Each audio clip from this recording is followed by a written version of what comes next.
자, 여러분 이제 엇박자 D 소설의 마무리를 해보겠습니다.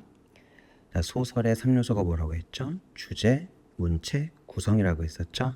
그 3요소 중에 하나인 바로 이 주제에 대해서 한번 얘기를 해볼게요.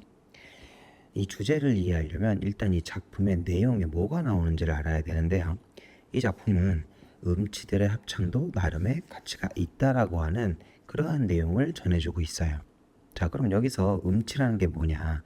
여기서 음치는 단순히 노래를 음정을 잘 못 맞추는, 노래를 잘 못 부르는 그런 것만 의미하는 게 아니라 여기서의 음치는 다른 것, 어떠한 차이가 있는 것, 그렇지만 잘못되게 아닌 것을 의미한다는 거죠. 그렇기 때문에 여기 나오는 엇박자 D가 음치이면서 어떤 가치관, 어떤 생각을 하고 있느냐? 합창이라고 하는 것이 꼭 다 똑같이 불러야 하는 것이냐? 그게 아니라 다 함께, 다 같이 부른다는 것에 더 의미가 또 있다라고 여기는 인물로 이렇게 나오는 거거든요. 그래서 음치라고 해서 이 음치가 노래를 부르는 게 잘못된 게 아니라는 것, 또 그 음에 딱 맞게 부르지 않는다는 게 틀린 게 아니라는 것을 이 내용이 담고, 이 소설이 내용을 담고 있는 거죠. 그래서 나와 동창생들의 립싱크는 바로 그런 음치들의 합창에 대해서, 그렇죠? 다른 것이 틀린 것은 아니다 라고 하는 그런 이해와 존중을 보여주는 그 행위로서 이 립싱크가 나온다라고 얘기할 수 있는 거죠. 자, 그런데 이거는 내용에 대한 거고, 이거를 우리가 은유적으로 접근을 해보면 이렇게도 이해를 해볼 수가 있어요. 방금 얘기했던 이 작품에 나오는 음치들의 합창이 나름의 가치가 있고, 거기에 대해서 나와 동창생들이 립싱크를 통해서 이해와 존중을 보여준다 라고 하는 것을 우리가 보조관념으로 보고, 이 보조관념은 뭘 위해 있다? 이 원관념을 나타내기 위해 있는 거잖아요. 그래서 원관념이라는 개념으로 은유적으로 접근을 해보면 이 작품에 나오는 음치라고 하는 것이 다른 것, 차이, 그리고 잘못된 것, 틀린 게 아니라고 얘기했잖아요. 그런 것처럼 바로 이 음치가 뭐다? 바로 개성을 의미한다. 각 개인들이 지니고 있는 다른 것, 각 개개인마다의 차이. 그렇지만 그게 틀린 게 아니라는 점에서 개성을 의미한다고 볼 수 있고요. 또 이 음치들이 다 같이 합창을 통해서 다 똑같이 부르는 게 아니라 다 함께 부른다는 거에서, 부른다는 점에서 이 개성들이 모여서 우리가 함께 사는 삶이다, 우리의 세상이다 라고 얘기할 수 있다는 거죠. 그래서 모두가 똑같은 그런 획일성보다는 각자의 개성이 모여서 더 나은 우리, 더 나은 세상이 될 수 있다는 걸 의미한다고 얘기할 수 있다는 거죠. 그러면 여기에 대해서 나와 동창생들이 했던 립싱크는 어떤 의미가 되느냐? 바로 타인의 개성에 대한 배려와 존중, 그리고 이해라고 얘기해 볼 수가 있다는 거죠. 개성이 뭐예요? 각 개개인의 어떤 성격, 모습, 특성 이런 것들을 우리가 개성이라고 하잖아요. 근데 그 개성이 다 다르다고 해서 그게 틀린 것이 아니라는 이해와 존중. 그렇기 때문에 이 작품의 주제를 우리가 두 가지 차원에서 살펴볼 수 있는데, 하나는 그냥 이 작품에 나오는 내용적 차원에서 본다면 이 음치들의 합창이 나름의 가치가 있었다. 어떤 가치? 다 함께 부른다라고 하는 가치. 그쵸? 근데 그거를 우리가 은유적으로 접근을 했을 때는 어떻게 접근해 볼 수 있다? 우리 각 개개인의 개성들이 모여서 함께 사는 삶이 다 가치가 있고, 그 다름과 차이에 대한 이해와 존중, 배려가 필요하다라고 하는 주제를 드러내고 있다라고 얘기할 수 있는 거죠. 그래서 언뜻 보면 이 내용에서 어떻게 저런 주제가 나오는지 의미해 둘 수 있지만, 소설 내용을 보조관념, 그리고 주제를 원관념으로 본다면 이 보조관념 내용을 통해서 개성을 지닌 우리가 모여 사는 삶이 가치가 있다라고 하는 이러한 원관념을 드러내는, 즉 이 작품은 은유적으로 주제를 드러내고 있다라고 얘기할 수 있는 거죠. 그래서 우리가 시에서 배웠던 은유, 원관념, 보조관념 개념을 여기에 적용해서도 이렇게 내용을 파악해 볼 수가 있더라라는 얘기입니다. 자, 이번에는 소설의 3요소, 주제, 문체, 구성, 그 중에서 이 구성에서 구성 단계에 대해서 우리가 한번 알아보도록 할게요. 이 구성 단계는 전개 단계라고도 하는데 말 그대로 소설이 어떻게 진행되는지, 어떻게 펼쳐지는지에 대한 내용이거든요. 요거는 여러분들 초등학교 때부터 다 들어봤을 텐데, 첫 번째 발단. 여기서는 기본적으로 배경과 등장인물이 소개되고 사건의 실마리나 방향이 대략적으로 나타나는 가장 시작 부분이라 할 수 있죠. 두 번째로는 전개 단계인데, 여기서는 갈등이 시작되고 다가올 사건이 나타나기도 하고, 그러니까 소설의 사건이 점차 발전해 나가는 그러한 단계라고 할 수 있겠어요. 세 번째로는 위기 단계입니다. 자, 여기서는 긴장감과 갈등이 점점 높아지고 뭔가 해결되는가 싶지만 새로운 국면을 맞이하거나 어떤 사건에 아니 이랬어? 라고 하는 그런 반전이 나타나기 시작하는 단계라고 할 수 있겠습니다. 진짜 위기감이 고조되는 거고, 쉽게 얘기하면 점점 재미가 있어지는 그런 부분이죠. 네 번째로는 절정, 클라이막스 단계인데, 여기서는 그 갈등이 명확해지고 최고조에 이르는 부분이다라고 할 수 있어요. 동시에 그 사건 해결의 실마리가 또 나타납니다. 그러니까 갈등이 가장 최고조에 이르지만 동시에 이렇게 했을 때 그 갈등이 해결된다라고 하는 그런 부분이기도 한 거죠. 그리고 마지막으로 결말. 모든 갈등과 위기가 해소되고 주인공의 앞길이 어떻게 되는지, 어떤 결론이 나는지가 분명해지고 작품의 주제도 정리해 볼 수 있는 부분이 되겠습니다. 자, 그러면은 우리 교과서 본문 엇박자 뒤에서 이런 이 소설의 구성 단계, 전개 방식이 어떻게 나타나나 봤더니요. 일단 본문 첫 시작 부분이 바로 발단 단계가 되겠습니다. 여기서는 이제 나와 엇박자 D라고 하는 인물이 제시가 되고 배경이 제시가 되고 시작되는 그런 단계라고 할 수가 있겠죠. 자, 그러다가 56쪽에서 이제 전개 단계로 넘어갑니다. 자, 이 전까지 발단 단계에서는 나와 엇박자 뒤에 과거 회상 부분이 좀 줄을 이뤘었죠. 그러다가 다시 현재로 돌아와서 이 공연을 진행하는 더블 더빙과 무성 영화의 만남이라고 하는 이 공연이 이제 준비되고 이제 진행되는 그 부분, 현재 이야기가 나타나는 부분이 되겠습니다. 그리고 58쪽에 가서는 위기 부분이 드디어 이제 시작이 되는 거죠. 그러면서 무대를 점검하고 이제 본격적으로 공연이 이제 시작이 되는 그런 부분이죠. 그리고 그 다음인 59쪽 20번째 줄에 가서 이 작품의 절정 내용이 나옵니다. 즉 원래 시나리오대로 진행되지 않고 공연 내용과 계획했던 공연 내용과 달라지게 되는 그런 부분이 제시가 되는 부분이겠죠. 물론 이 작품을 읽는 독자들도 마찬가지로 왜 공연이 이렇게 진행되지라고 하는 의문을 갖게 되는 거죠. 그러면서 여기에 대해서 엇박자 D가 자기가 의도했던 그런 부분이다라고 얘기를 해주면서 이 음치들의 노래가 흘러나오게 되고, 그리고 마지막 결말 부분 62쪽의 결말 부분에 가가지고는 왜 엇박자 D가 이렇게 공연을 진행했을까, 왜 음치들의 합창을 보여줬을까라고 하는 부분에 대해서 나와 동창생들 친구들이 이해하게 되고, 거기에 대한 이 배려와 이해와 존중의 뜻으로 립싱크를 하면서 음치들의 노래에 대한 어떤 그 이해, 이건 이제 기본적인 부분이었고요. 기본적인 이해였고요. 여기에 더 나아가서 어떤 주제? 아까 얘기했었죠. 모두의 개성이라고 하는 것, 모두가 조금씩 다른 거라고 하는 거에 대한 이해와 존중의 그러한 표시다. 음치들의 합창 그리고 립싱크를 통해서 보여주고 있었다라고 얘기해 볼 수 있겠죠. 이러한 결말이 나타나는 게 바로 이 부분이 되겠습니다. 시험에서는 여러분들한테 뭐 전개는 어디서부터 어디까지고 위기는 어디서부터 어디까지고 그런 식으로 칼같이 뭐 범위를 물어보는 그런 문제는 나오지 않습니다. 다만 각 부분이 발단, 위기, 전개, 절정, 결말 이런 각 부분이 어떤 역할을 하는지, 그리고 교과서 본문에서 소설 본문에서 대략 어느 부분이 어느 그 단계에 해당하는지 정도는 여러분들이 좀 잘 알아두셔야 되겠습니다. 자, 이번에는 우리가 이전에 살펴봤던 소설의 3요소는 주제,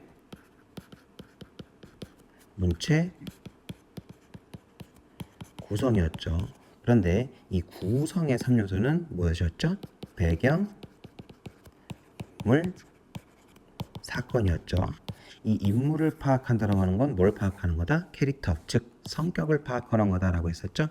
이 성격을 제시해주는 우리가 알 수 있는 방법이 크게 두 가지가 있다고 했었던 거 기억나나요? 그 중에서 이 직접 제시는 서술자가 말해주는 거라고 했었고, 간접 제시는 작품 속의 등장인물의 겉모습이라든가 말이나 행동을 통해서 드러내는 거라고 했었죠.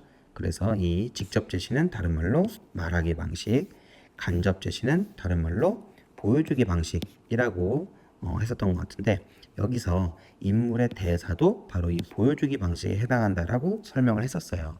근데 여기서 여러분들이 헷갈려 할 만한 게 하나 있기 때문에 얘기해 드리겠습니다. 이게 바로 뭐냐 하면, 그럼 만약에 철수와 영희가 있을 때 영희가 만약에 대사 영희의 말로 철수야 넌 정말 나쁜 애구나 왜 내 돈을 안 갚니? 라고 했다면, 이러한 성격, 이때 철수의 성격을 제시하는 방법은 과연 뭐냐라고 하는 의문이 생길 수가 있다는 거죠. 영희가 영희의 말로 철수야 넌 나쁜 애야 라고 했다면, 이건 어느 방식에 해당하느냐라고 했을 때, 작품 속의 인물이 다른 인물에 대해서 직접 어떠한 성격이다라고 얘기해주면 그것 역시 직접 제시에 해당이 됩니다. 왜냐하면 이 독자로 하여금 저 인물이 어떤 인물인지 생각을 하게 하는 게 아니라 그냥 바로 알 수 있게 해주잖아요. 그래서 비록 서술자가 얘기해 주는 건 아니지만 인물이 다른 인물에 대해서 평가를 한다면 그건 우리가 뭐라고 얘기할 수 있다? 바로 직접 제시, 말하기 방식이라고 얘기할 수 있다라는 겁니다. 여기에 해당될 수 있다라는 거예요. 자, 이런 점 조심하시기 바랍니다.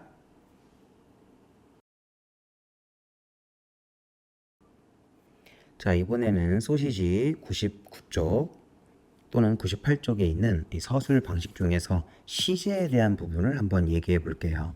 자, 영어에서도 여러분들 시제, 그러니까 과거냐, 현재냐, 뭐 미래냐 이런 걸 따져 본 적이 있을 텐데, 국어에서, 우리말에서도, 소설에서도 이 시제가 중요한 문제로 언급될 때가 있어요.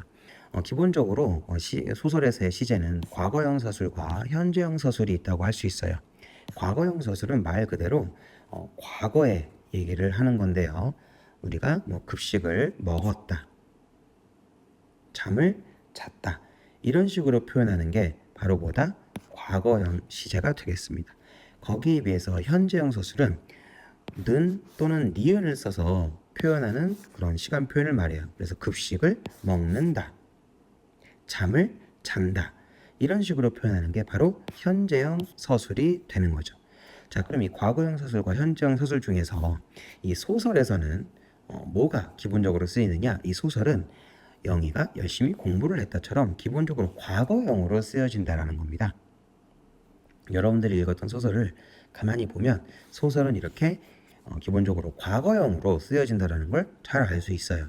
그런데 소설에서 현재형 서술을 쓰는 그런 때가 있습니다.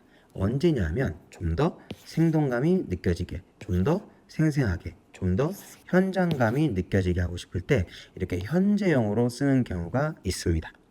그래서 잠을 잤다가 아니라 잠을 잔다, 또는 손을 잡았다가 아니라 손을 잡는다,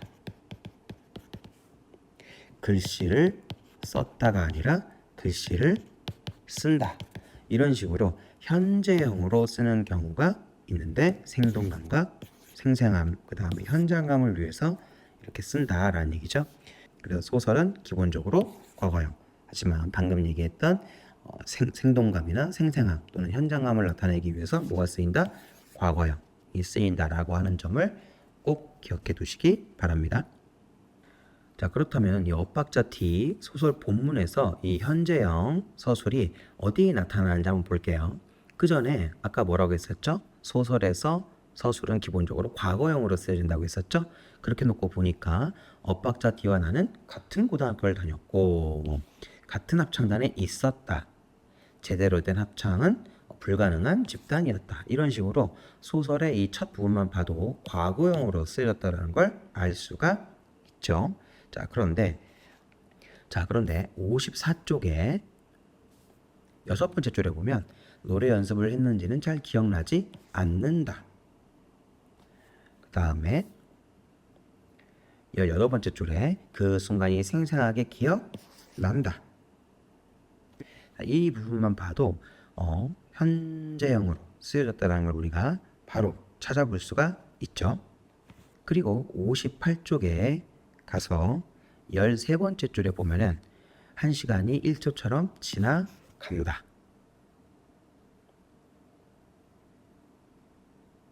그리고 웅성거리는 소리가 파도 소리처럼 들린다 하는 부분에서도 이 현재형이 쓰였다는 걸 알 수 있고요. 그 밑에 20번째 줄에도 누워있는 자세가 어쩐지 불편해 보인다 라고 하는 부분에서 역시 현재형 서술이 쓰였다는 걸 알 수가 있죠. 59쪽에서도 역시 마찬가지로 12번째 줄에 여자의 커다란 얼굴이 나타난다. 재채기가 나오려고 한다. 이 부분에서 현재형 서술이 쓰였다는 걸 알 수가 있습니다. 여기서 끝이냐? 아니에요. 또 있어요. 61쪽에 가서 두 번째 줄에 어둠 속여서 그럴지도 모른다. 이런 식으로 여기에서도 현재형으로 서술되어 있다는 걸 우리가 알 수 있죠. 자, 이렇게 우리가 소설에서는 기본적으로 시제 차원에서 봤을 때 과거형 서술로 쓰여진다라는 점. 하지만 몇몇 장면의 경우에는 이렇게 현재형으로 쓰여지는 경우가 있다라는 거. 현장감 또는 생동감 또는 생생함을 느껴지게 할 때, 느껴지게 하고 싶을 때 이렇게 현재형 서술을 쓴다라는 걸 기억해 두시기 바랍니다.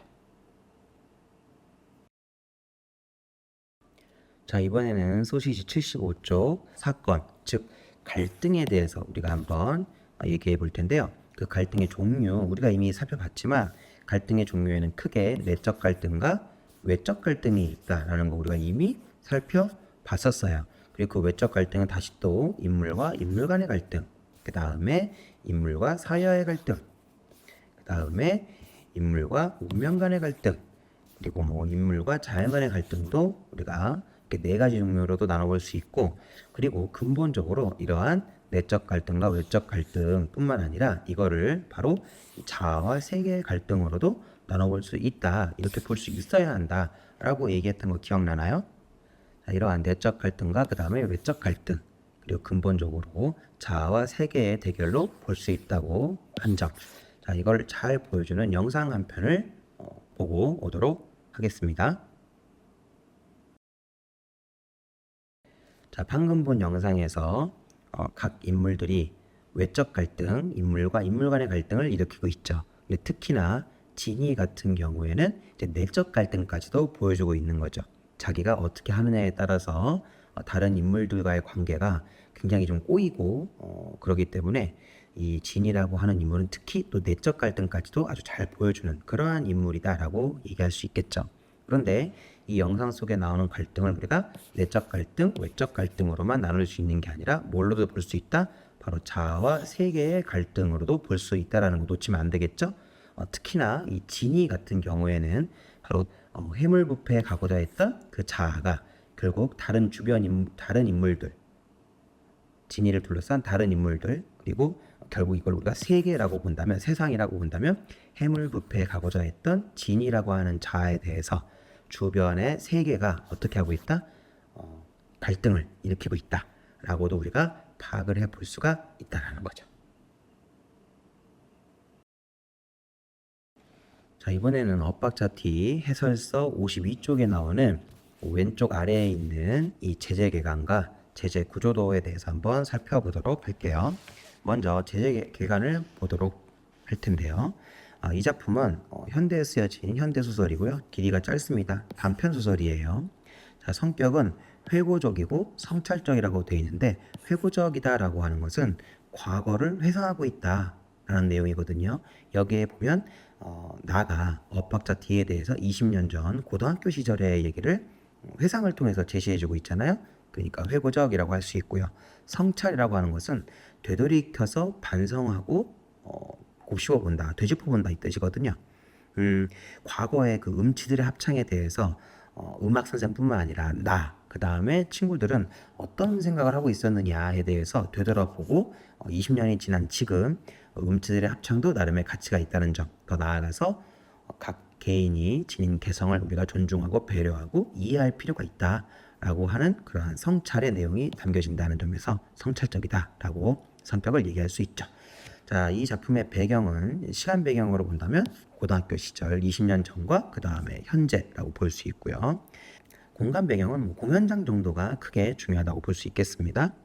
자, 시점으로 본다면 바로 1인칭 관찰자 시점, 이 시점에 대해서는 우리가 많이 얘기를 했기 때문에 여기서는 이제 1인칭 관찰자 시점이다 라고 정리만 하겠습니다.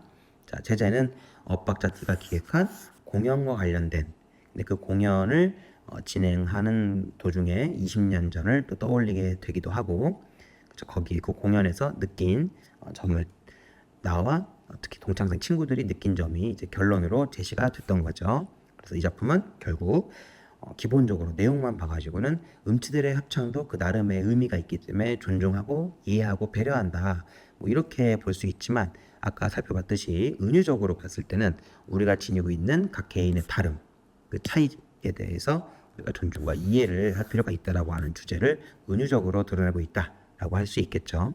특징, 서로 다른 관점과 의미가 담긴 합창을 소재로 하고 있다고 되어 있는데, 합창뿐만 아니라 또 립싱크도 마찬가지로 20년 전과 지금이 어때요? 다른 관점과 의미로 나타난다고 볼 수 있죠.